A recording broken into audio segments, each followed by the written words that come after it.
Live, local, breaking news. This is WYFF News 4 at 6 in high definition.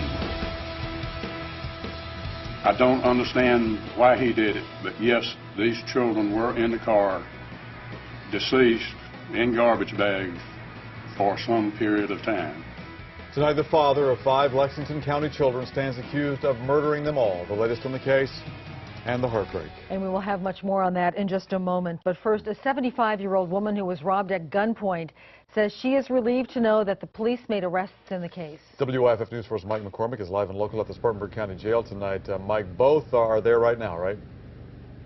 Yeah, that's right, Michael and Carol. A judge denied bond here this morning, then referred the cases to a circuit court judge. That grandmother turned robbery victim was here for the hearing, but she couldn't go in the courtroom. I'm not trying your case. I'm here to set you bond, okay? Christy Bishop had plenty to tell the judge as she stood there on charges of armed robbery and financial transaction card fraud. Because I'm being blamed for something that I didn't do. Hands on, hands off, regardless. I didn't get out of the car. Yeah, I didn't get out of the car and I didn't dial 911. In court, an investigator said that Bishop has already threatened her co-defendant, Crystal Lynch, through an inmate. Lynch kept quiet during her time before the judge. Police say the duo is behind a crime at Big Lots and 2 others at Westgate Mall, one of which involves 75-year-old Lucille Dietz. I'm happy that she's behind the bars. Dietz says she was in her car outside Belk Saturday evening when one of the women stuck a gun in her face and demanded her purse. Coming here today has made me even more nervous when I went back in that room and I thought about her coming in and being in the same room with her. I just kind of froze up. Dietz wasn't allowed in today's hearing because she wasn't able to identify the women in a photo lineup. Police say they were able to connect the duo to the crimes through surveillance video and witness statements. I'm glad they're where they are, and I hope this doesn't happen to anybody else.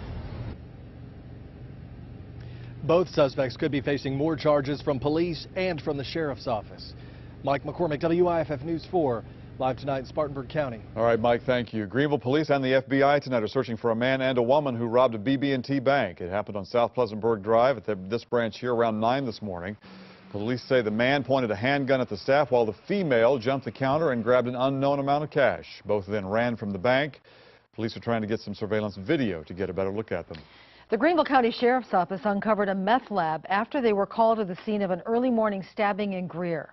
The Greenville County Sheriff's Office says they found a 30-year-old man with a puncture wound under his arm and a slash wound to his head at about 2:30 in the morning. The suspect had left the area, but deputies say they believe the victim and the suspect know each other. But because the victim was under sedation, no warrants were immediately signed for the suspect.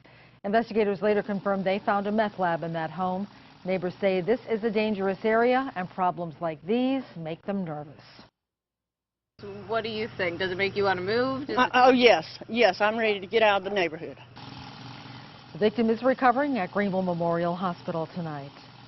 Now to our top story. The parents of a father accused of his 5 children's murder are speaking out. They say their son, Tim Jones, is a loving father. But anyone who knows little Tim will agree that he is not the animal that he will be portrayed through the media. WYFF News 4's Myra Ruiz is live in Lexington County for us tonight. Myra, what can you tell us? Well, Carol and Michael, neighbors we spoke to today didn't have many words for Tim Jones, but they did for his children after investigators released more details about the case at a press conference here earlier today. Neighbors of Tim Jones and his 5 children say they would see the older ones walk to and from the school bus and hear the family playing outside. Those kids didn't deserve what had happened to them. Investigators didn't say how the children died, but did say their father is responsible.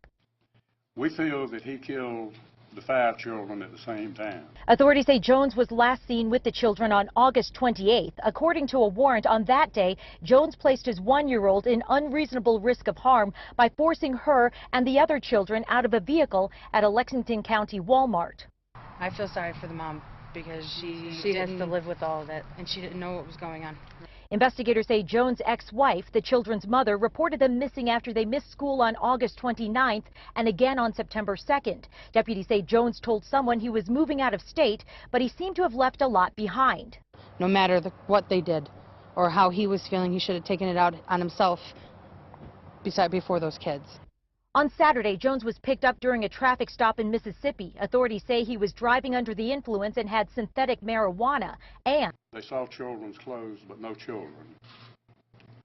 It's heartbreaking. It's very upsetting. But I got a kid of my own.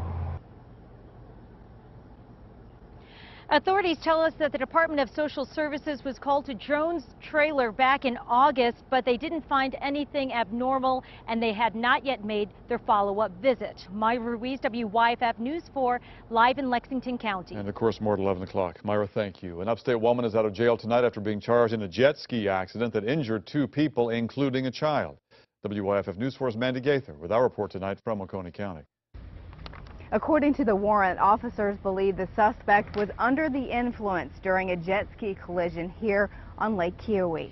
This is exclusive video of Sherry Darlene Barron turning herself into a DNR officer at the Oconee County Law Enforcement Center Wednesday morning.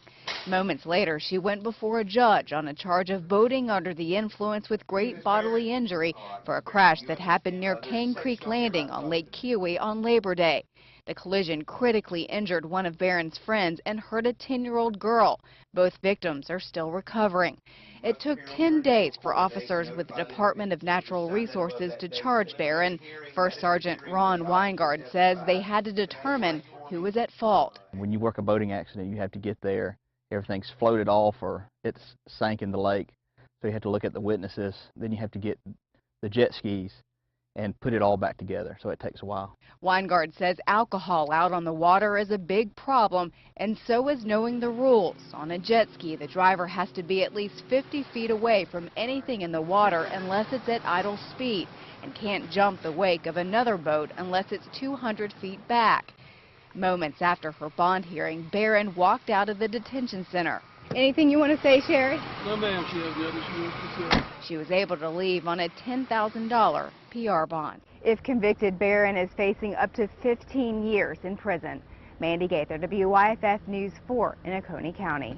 Now to a News 4 exclusive. The family of 65-year-old Bobby Wood, one of 2 security guards shot and killed outside the old Hollingsworth textile plant, has hired an attorney.